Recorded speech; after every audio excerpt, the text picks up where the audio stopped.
Todo empezó como un pasatiempo, y hay quienes dicen que la manufactura de sus títeres no tiene comparación.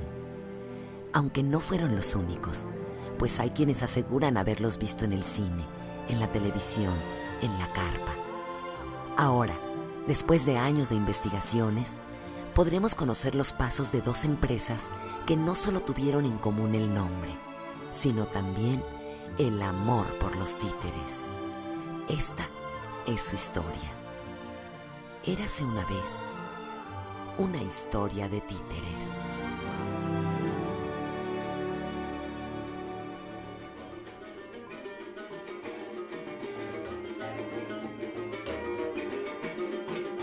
Títere, titiritero, con retablo y con pandero, trapo, madera y cartón.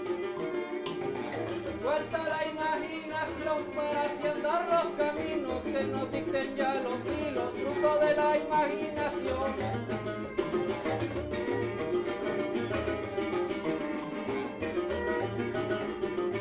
El viejo titiritero va contando historias viejas, se deshilan las madejas con la pluma y el tintero.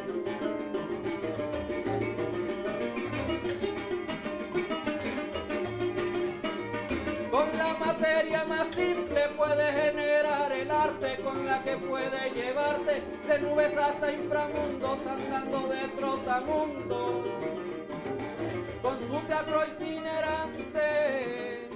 Bueno, la tradición del teatro de títeres en México se remonta en realidad desde la época precolombina, con estos antecedentes de figuras articuladas que tenemos en el caso de Tlaxcala. Hay figuras que datan del 750 a 900 después de Cristo.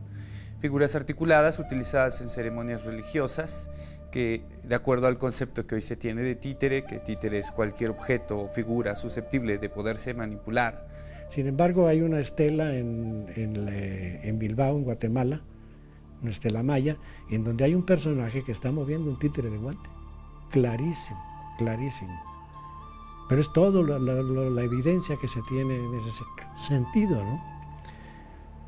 Bernal Díaz del Castillo habla en la verdadera historia de la conquista de la Nueva España que con Hernán Cortés venían dos titiriteros y hasta da los nombres, que venían para eso, para la catequización.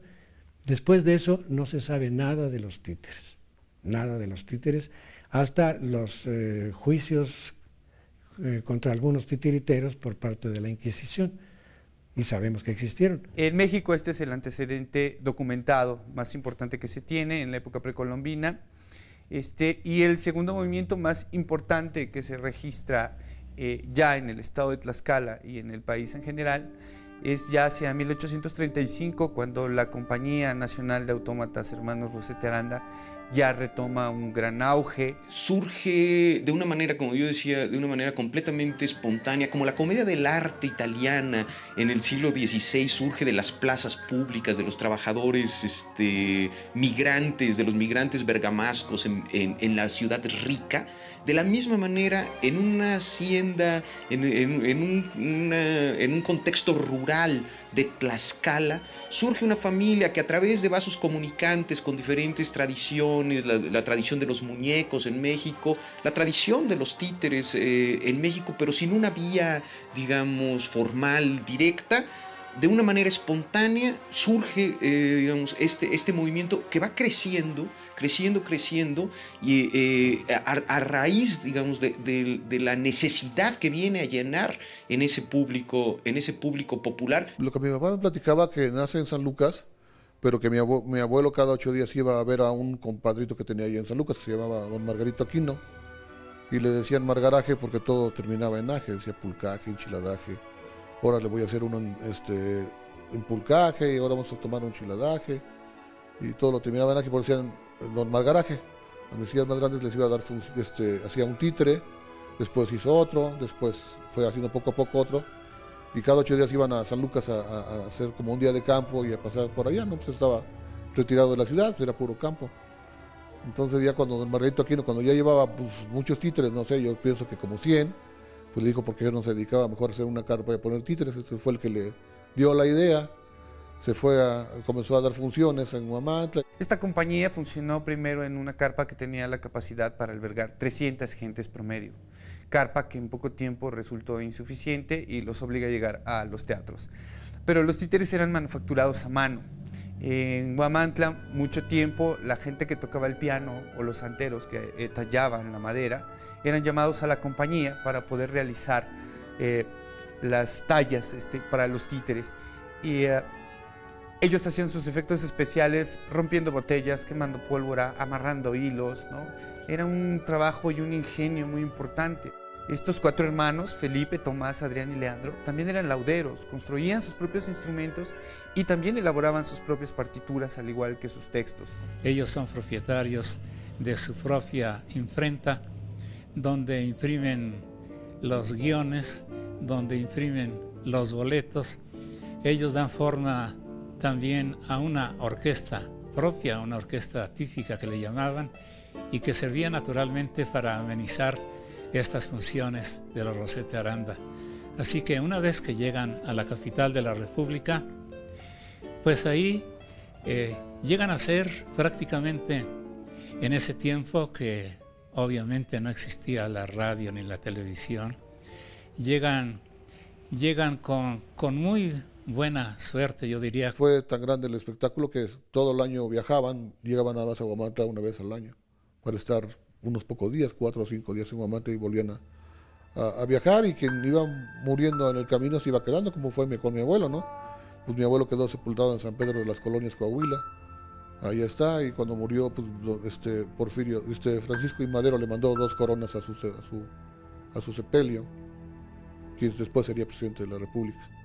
Y muchos personajes de la historia de presidentes de México, como Benito Juárez, Porfirio Díaz, el mismo Francisco I. Madero, pues vieron su espectáculo en funciones privadas en el castillo de Chapultepec.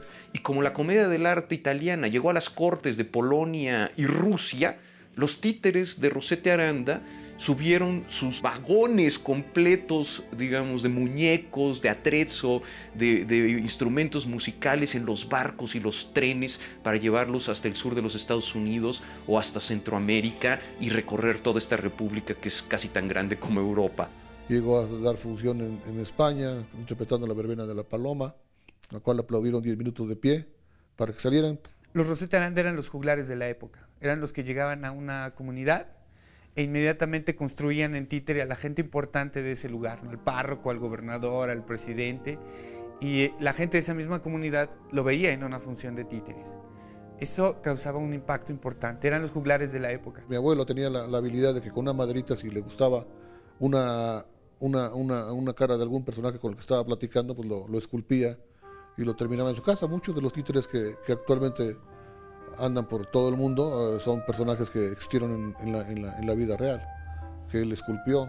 Don Leandro Rosete Aranda le da forma a la compañía, con sus familiares, pues logra conjuntar un buen número de artistas, de manipuladores, y se mantiene, repito, en parte de la primera mitad del siglo XX se mantiene esta compañía, y posteriormente ya en manos de una segunda generación, podríamos decir, de don Francisco Rosete Aranda, pues llevan a cabo funciones que realizan hasta los años 40.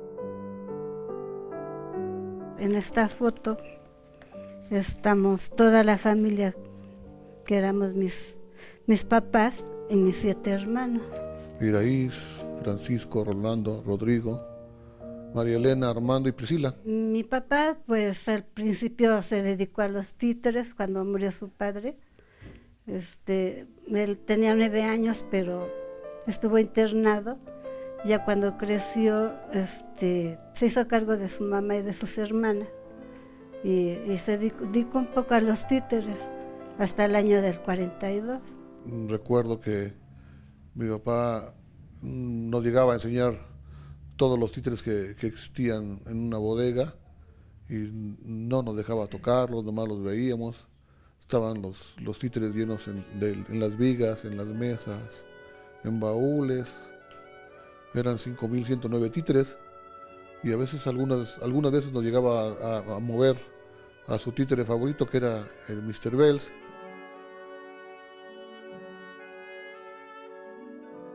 Pues yo pienso que a él le tocó la etapa más difícil porque pues tuvo que colgar el prestigio de la compañía y toda la historia que cargaba, porque él me platicaba que el cine había acabado con el espectáculo del teatro, porque bajó mucho la gente que iba al teatro por irse al cine, y después llega la televisión y acaba de darle la puntilla a los títeres. Entonces pues tiene que, como dicen, los titiriteros tienen que colgar los hilos, y dejó los títeres, y después se vino una etapa muy difícil en que él se dedicó. Fue farmacéutico, o sea, tenía una botica, como antiguamente le llamaban boticas, y él preparaba pomadas, jarabes, remedios para que antes no había las farmacias de patente, ¿verdad? No había, y él hacía medicina naturista, se puede decir, y él se dedicó a eso, o sea, por muchos años, hasta que tuvo una farmacia, se dedicó farmacéutico, tuvo algunas crisis económicas como todos los comerciantes, y tuvo que hacer,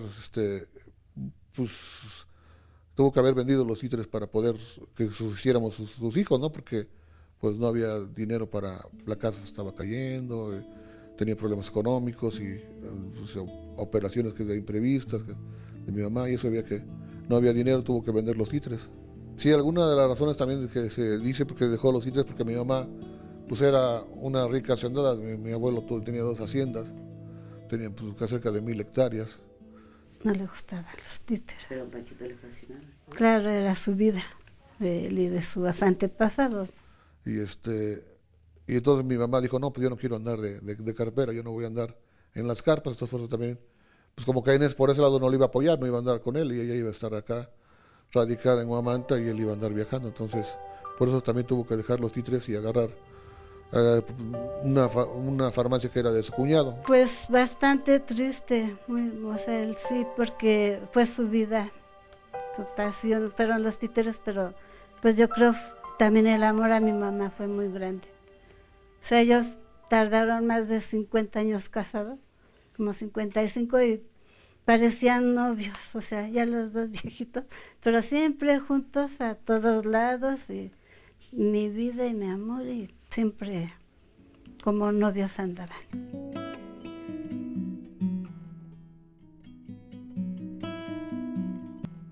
Sabemos que el señor Miguel Narváez Edmunds, un profesor de la ciudad de Puebla, anticuario, coleccionista y aficionado de los títeres, adquirió también un lote de estos títeres Rosetta Aranda que vendió don Panchito. Nos entrevistamos con él en algunas ocasiones, nos compartió varias de sus experiencias con don Panchito, sin embargo no fue posible concretar la documentación de su colección.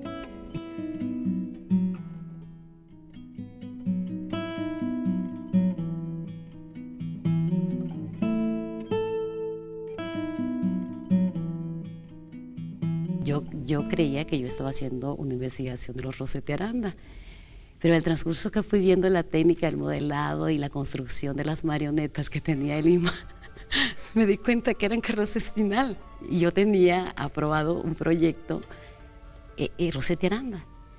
Entonces dije, aquí hay que reestructurar nuevamente el proyecto, porque me estoy encontrando con 2 grandes empresas, 2 momentos diferentes, y en la cuestión de las empresas tuvieron su tiempo y su momento y su historia cada una.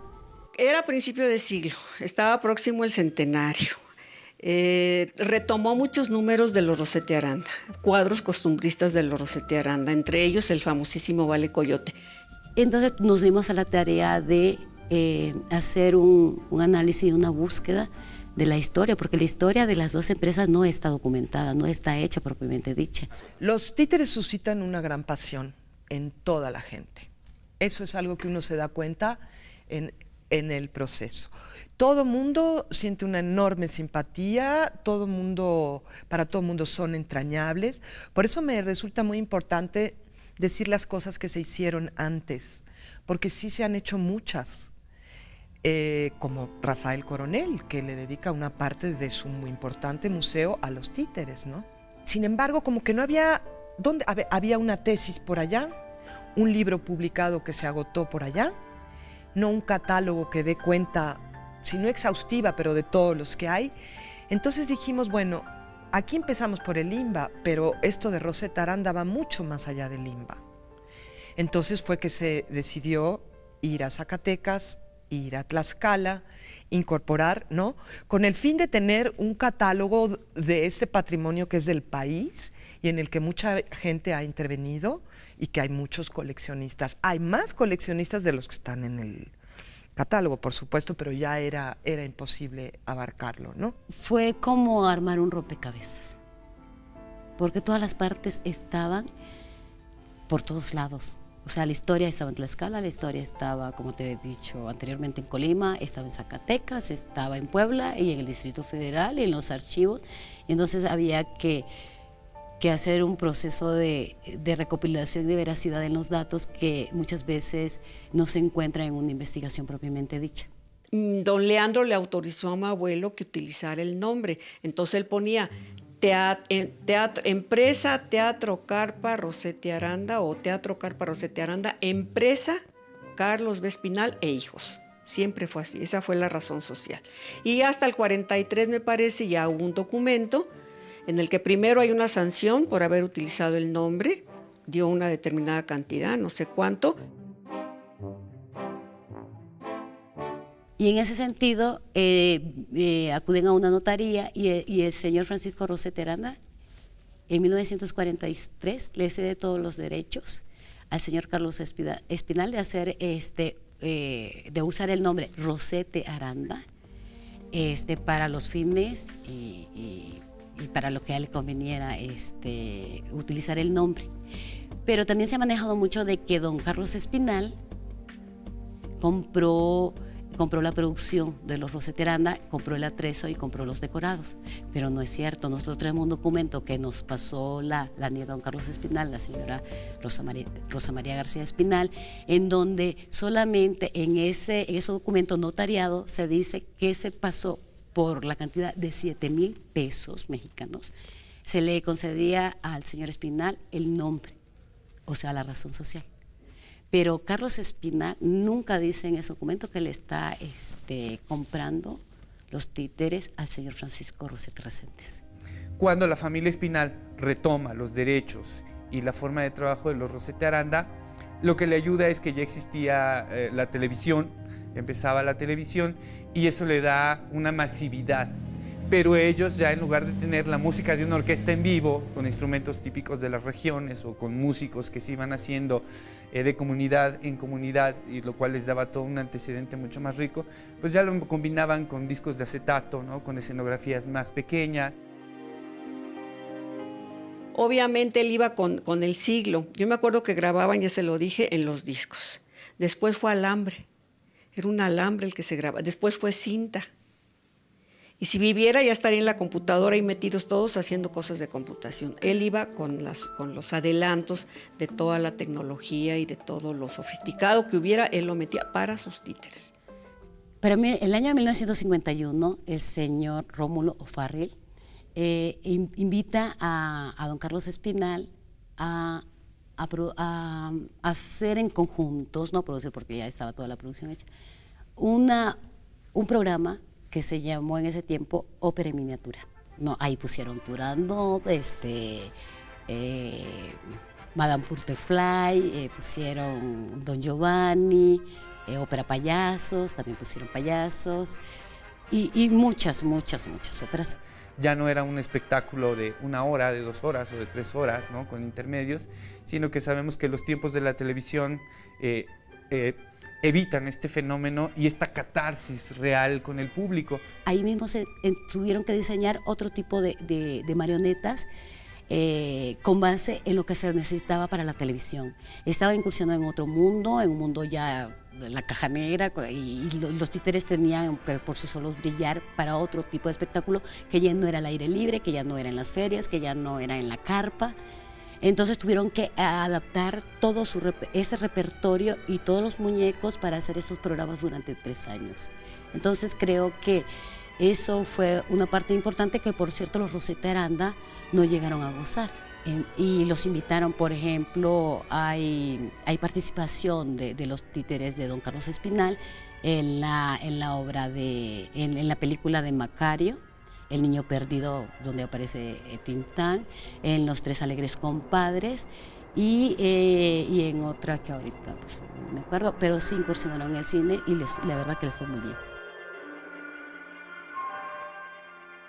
Es muy poquito lo que salen. Se ve que están en una feria, la Rueda de la Fortuna, las sillas voladoras, y en eso pasa Pedro Armendáriz y están ahí, por ciento el Chinto, no sé quién está ahí con los títeres, y entonces se queda ahí Pedro Armendáriz viendo.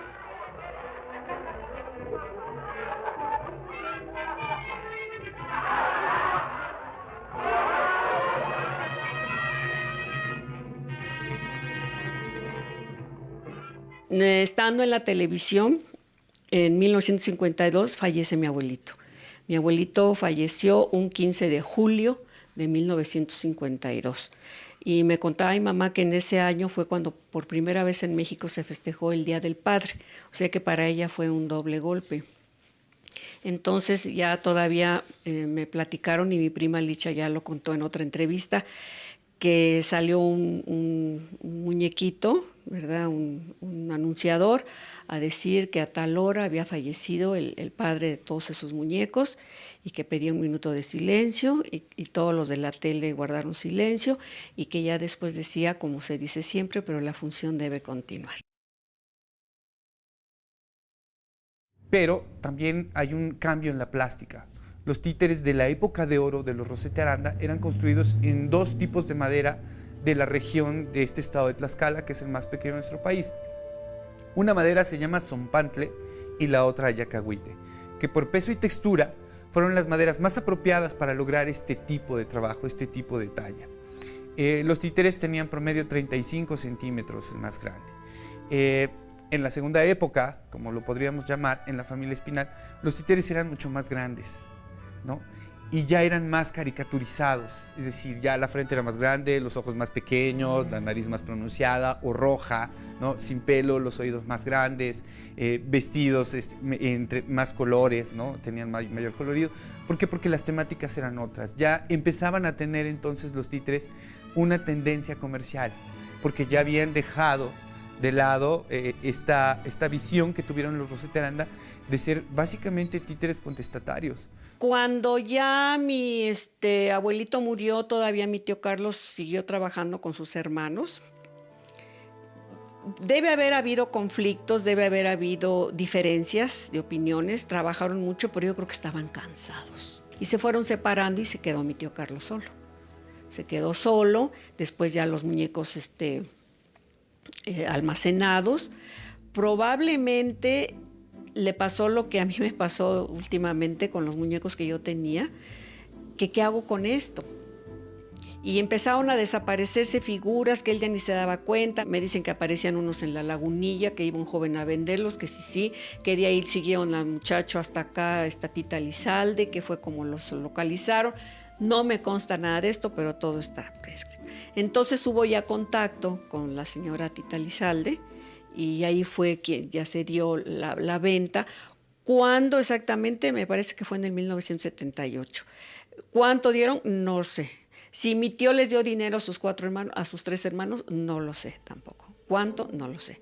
Pero fue como fueron a dar a Bellas Artes. Toda esa cero. Se compraron en la década de los 70. Como decía, cuando José Solés, coordinador nacional de teatro, y Tita Lizalde está a cargo de teatro infantil, de los programas de títeres, ella le parece muy importante que esa colección no debe dejarse al azar, que el INBA la debe adquirir. ¿Por qué el INBA? Yo creo que eso es también importante pensar, porque es un poco la tradición mexicana del teatro de títeres, ¿no? Y si no los orígenes, sí, la tradición. Y el INBA es un poco también responsable de salvaguardar las tradiciones artísticas. Entonces, la compra se hace en el 78. un primer lote de marionetas se lleva al ENCRIM y se restauran alrededor de unas 70 marionetas. El maestro dice, se las fui pasando poco a poco al señor Sergio Arturo Montero para que sus alumnos de este seminario de pintura pudieran hacer la labor, ¿no? Entonces, para el año de 1983 se comienza a restaurar las marionetas. Después que fueron restauradas, ya para entonces, para 1982, el maestro José Solé arma el proyecto de la carpa del Titiriglobo, que se encontraba detrás del Auditorio Nacional. Se dan funciones, se invita a Enrique Alonso hace unas funciones un poco arqueológicas, ¿no? Tratando de buscar el sabor, recuperando la técnica que se usaba en esos tiempos, los libretos, y en el Titiriglobo se dieron varias funciones con los verdaderos títeres que el INBA había comprado. Y eso estuvo funcionando y fue muy exitoso. Y entonces estuvieron trabajando desde 1982-83 hasta 1984, que ya quitaron y desaparecieron el Titiriglobo. Digamos que el momento trágico es el temblor, porque los títeres estaban guardados en lo que era el Centro de Teatro Infantil de Bellas Artes, y ese Centro de Teatro Infantil de Bellas Artes estaba en la colonia Juárez. Y con el temblor, el edificio se colapsó, con los títeres adentro. Pero es una maravilla de nuevo la historia. Salió la gente a rescatar los títeres, el maestro Solé, Saúl Juárez, la misma Tita Lizalde, se armaron cuadrillas de esos títeres, hay que sacarlos de los escombros, no los vamos a dejar ahí el patrimonio. Entonces se rescataron y se sacaron. Se perdió ahí sí mucha documentación histórica, papeles, ahí sí se perdió mucha documentación, pero los títeres en su gran mayoría se consiguieron rescatar. Y ahí tuvieron una historia accidentada porque no han tenido un sitio de resguardo definitivo y bueno, ¿no? Estuvieron una época en el Auditorio Nacional, cuando el auditorio también era parte más cercana del INBA de lo que es ahora. Estuvieron después en las bodegas del INBA de Ticomán, han estado en distintos lugares. Ya después, para 1996, se vuelve a mandar otro lote a la Escuela también de Conservación y Restauración de las Marionetas y se vuelven a restaurar otro lote de marionetas. Ya en el 2007, cuando llega la licenciada Marisa Jiménez Cacho al INBA, se encuentra que pues, hay un lote de marionetas que no se ha restaurado. Entonces hace de nuevo otro convenio con el ENCRIM otra vez para que se restauren las 317 marionetas restantes. Sobre todo por esta cuestión de darle vitalidad y de vincularlo a la gente, por cuestiones presupuestales también, era muy benéfico el convenio con el INA. ¿Por qué? Porque el INA tiene una escuela de restauración con estudiantes que necesitan ejercer la práctica. La escuela de restauración del INA tiene unas instalaciones muy buenas. En cuanto se les propuso, lo recibieron con muy buena voluntad, y además se podía mandar un lote grande, no nos íbamos a ir de uno en uno. Aquí sí se mandaron 317 de golpe, ¿no? El estado era bastante deplorable, porque estaban sumamente sucios y la ropa en general muy sucia, con roturas. Algunas que se pudieron restaurar, otras que hubo que eliminar completamente el vestuario porque no había manera de restaurarlo, eran ya tiras, ¿no? Y además podridas, ¿no? Este en particular estaba muy deteriorado. Había estado expuesto a un ambiente demasiado húmedo y todo lo que es la vestimenta estaba, además de que estaba podrido y tenía faltantes, tenía problemas de ataques de hongos. Entonces fue imposible rescatar esta indumentaria. Sin embargo, teníamos la referencia de que era una monja y que tenía su cabeza cubierta. Y entonces nos encontramos con que la ropa estaba fijada con tachuelas tachuelas que a la larga produjeron daños a la tela, porque se oxidaron las tachuelas y pues maltrataron la tela, aparte de los agujeros que les van proporcionando, ¿no? Entonces, en muchos casos también tenían faltantes. Había varios miembros perdidos, entonces se tallaron las piernas para reponerlas. Se les repusieron los cinturones, que en la mayoría de los casos estaban rotos o perdidos. Luego tenemos el problema de la policromía, sobre todo de las caras.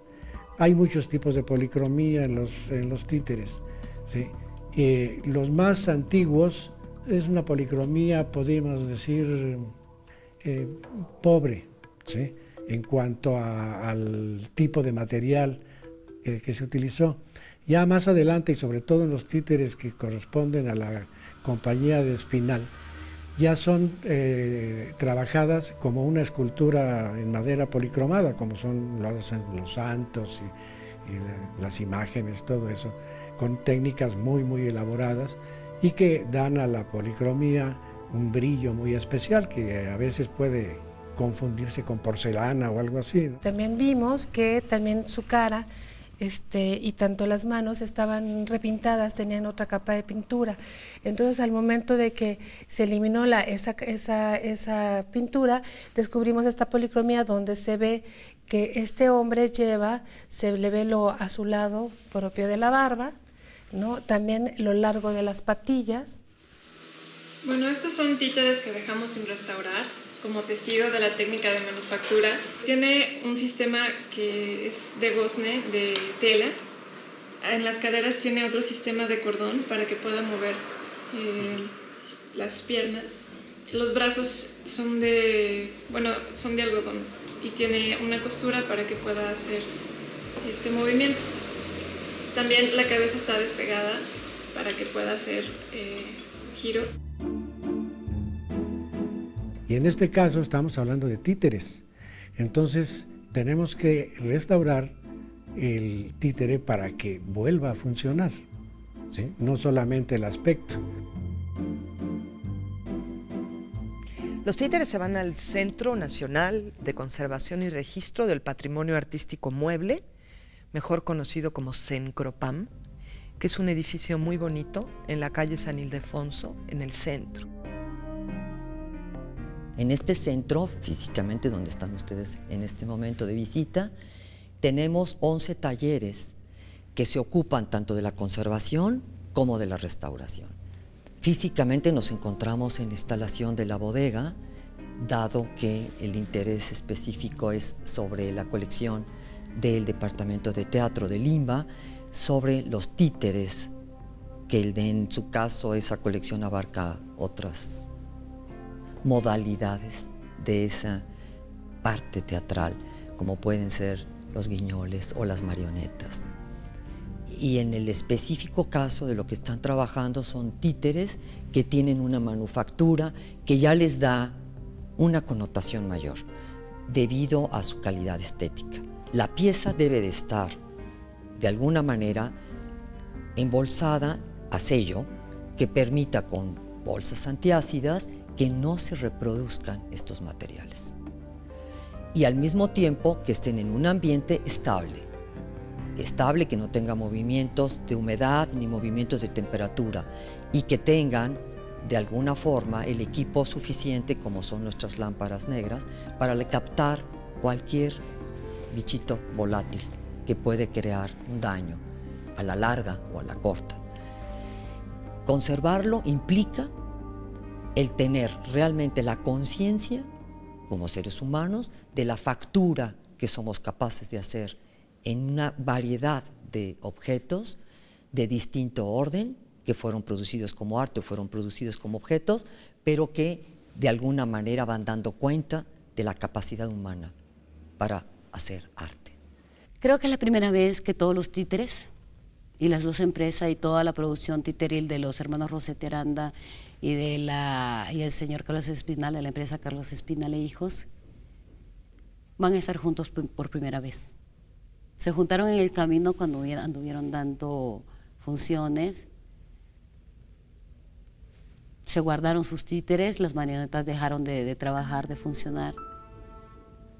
Y creo que es la primera vez a nivel de imagen en donde más de 4.000 fotografías van a estar juntas en un proyecto.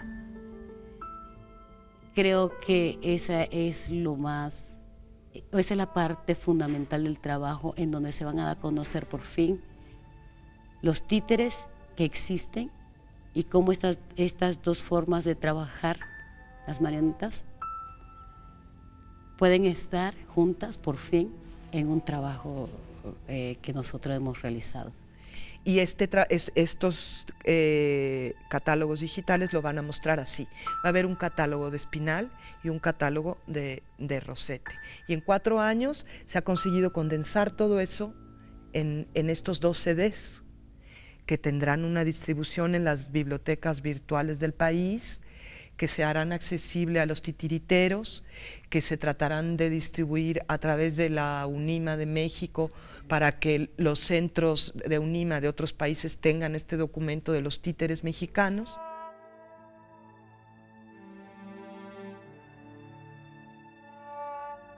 Después de la familia Espinal hay un rompimiento en el teatro de títeres.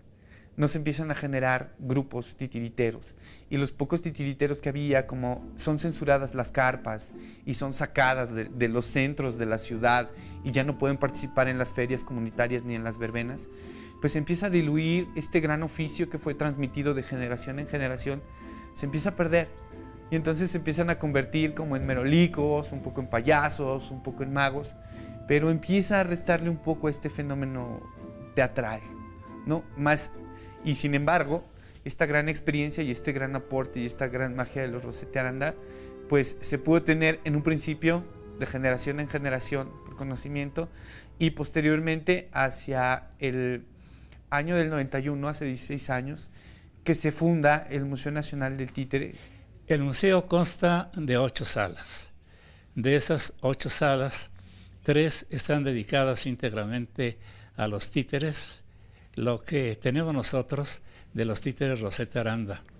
De esas 8 salas, la primera está dedicada a Asia, la segunda sala está dedicada a Europa, la tercera sala está dedicada a unas figuras prehispánicas, precolombinas podríamos decir, que tenemos nosotros con la particularidad de que estas figuras que han sido encontradas en la zona arqueológica de Xochitecal y de Cacastla, pues están articuladas.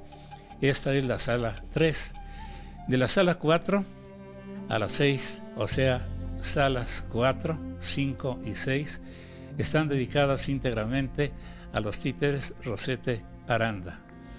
Tenemos otra sala donde mostramos parte ya de otra época, hablando de los títeres y del teatro de títeres, una época contemporánea en la que ya interviene, por ejemplo, Ramírez Alvarado, Don Ferruco y otras personas que hicieron época, entre ellos desde luego la familia Cueto, que hicieron época también en el teatro de títeres. Este es un espacio para todos los títeres y es un espacio de todos los titiriteros. Este es otro gran aporte de los Rosete Aranda, hablando de los 4 hermanos y hablando de la familia Espinal, por supuesto.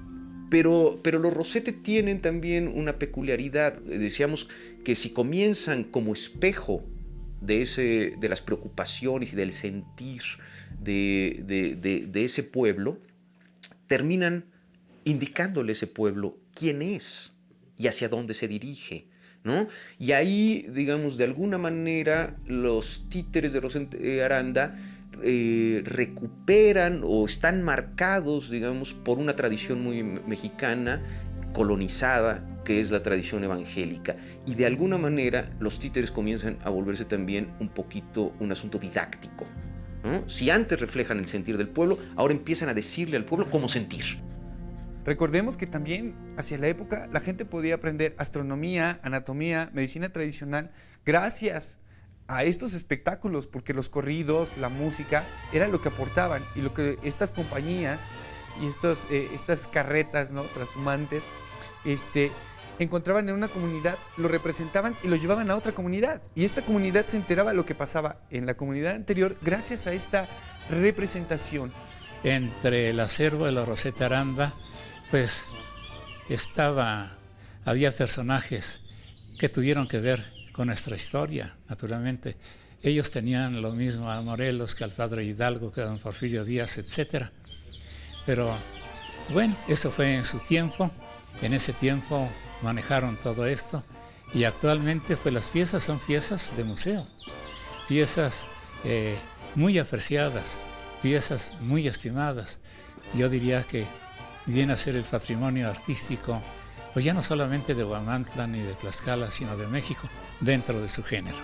En el contexto del bicentenario que estamos a punto de celebrar, yo creo que la investigación de los títeres de Rosete, de la tradición de los títeres de Rosete Aranda, reviste una importancia particular. En primer lugar, porque así como el repertorio de los Rosete Aranda incorporó todas las diversiones populares, también incorporó a los personajes y a los acontecimientos políticos que determinaron la identidad de este país, de esta gente.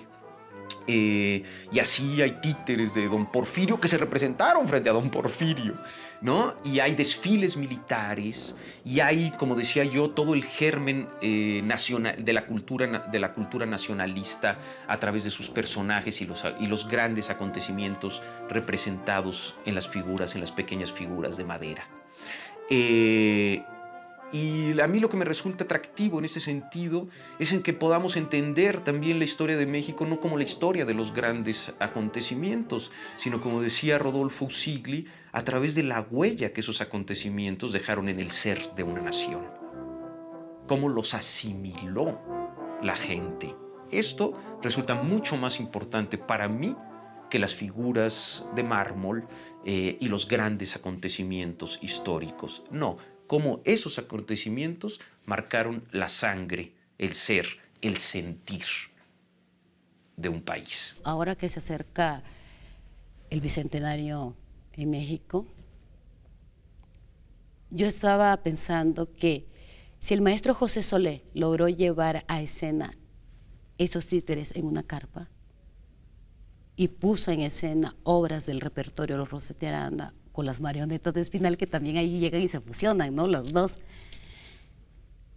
Yo creo que gente como el maestro Solé, que le gusta ese tipo de trabajos y que él propuso ese proyecto, debería llevar a cabo un proyecto con las marionetas que tiene Lima y comenzar a hacer funcionar, y no solo para el Bicentenario, sino que se vuelvan a dar, que se les vuelva a dar uso, y que se trabajen, que vuelvan a presentarse, que no sean un elemento muerto en una bodega y que no estén olvidadas ahí. Encarnación, alias el Vale-Coyote, que es uno de los títeres, o el títere más importante de esta compañía, pues es de un personaje sacado de esta comunidad de Huamantla en el barrio de San Lucas, que es donde se funda y donde se traza esta heroica ciudad de Huamantla, hoy considerado como pueblo mágico. Pues bueno, es un personaje que existió en la vida real, que lo retomaron, lo modelaron en títere, lo inmortalizaron, se llamaba Encarnación, y ellos, esta compañía, le ponen alias de el Vale-Coyote, que es un títere contestatario que hace dicta un discurso en contra, hacia la época más fuerte, en contra del porfiriato, pero pues es un discurso que no ha perdido vigencia, es un discurso que parece que se hizo ayer, ¿no? Este texto es un texto bastante bueno. Hay que recordar que hacia la época los Rosete Aranda eran bastante inteligentes y el texto tiene este albur, este doble sentido inteligente, no vulgar, que solo la gente del pueblo entendía, ¿no? Así como tenían la plástica y la música del pueblo, también tenían los códigos y los tiempos del pueblo, y en base a esto hacían sus representaciones.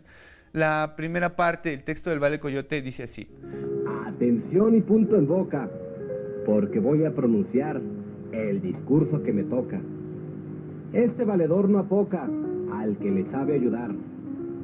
Respetable concurrencia, con perdón de su excelencia, voy a soltar un espiche lleno de sal y caliche, perdonando la indecencia. Nunca he sido diputado ni de hablador tengo traza, pero sí que la he brillado en la clase que han llamado la flor de la calabaza, Al venir siento desgusto, se achicopala el cerote. Si consigo darte gusto, aplaude, no des un susto al pobre vale coyote. Hay la versión de que personajes posteriores como Cantinflas, como Palillo, como algunos de ellos, pues tomaron como inspiración precisamente al vale coyote, que era el peladito de pueblito, podríamos decir, y Cantinflas se convierte en el peladito citadino, con la misma tónica de la crítica, de la sátira.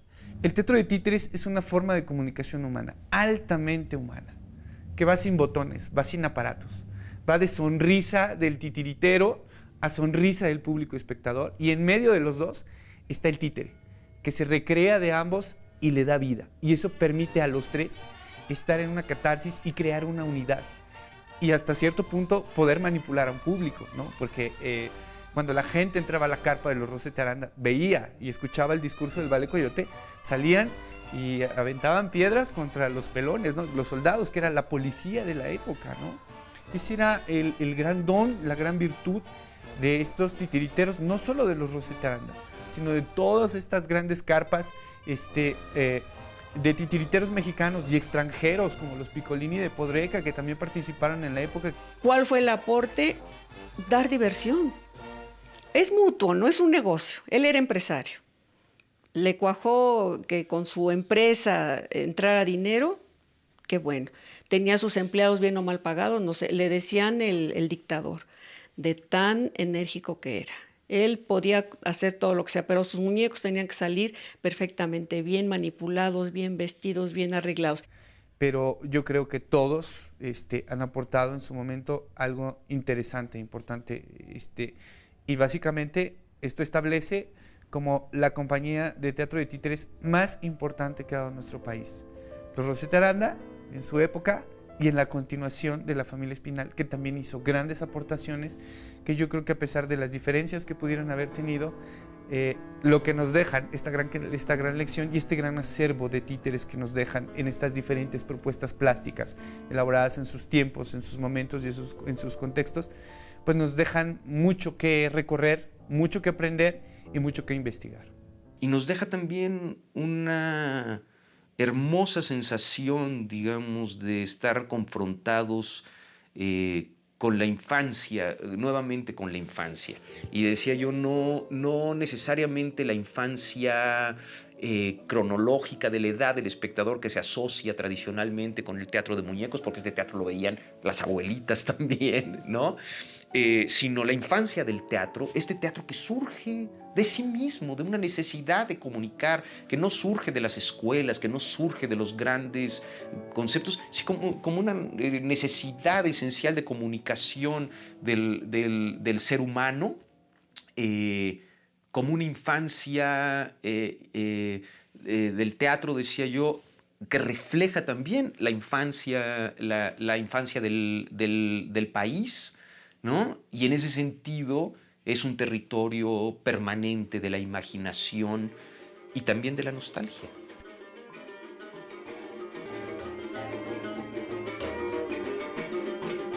Títere, titiritero, con retablo y con pandero, trapo, madera y cartón. Suelta la imaginación para así andar los caminos que nos dicten ya los hilos, fruto de la imaginación.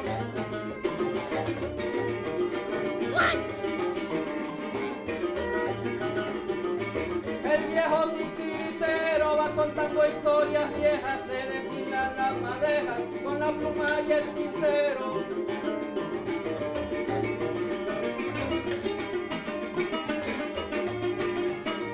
Con la materia más simple puede generar el arte con la que puede llevarte de nubes hasta inframundos andando de trotamundo. Con su teatro itinerante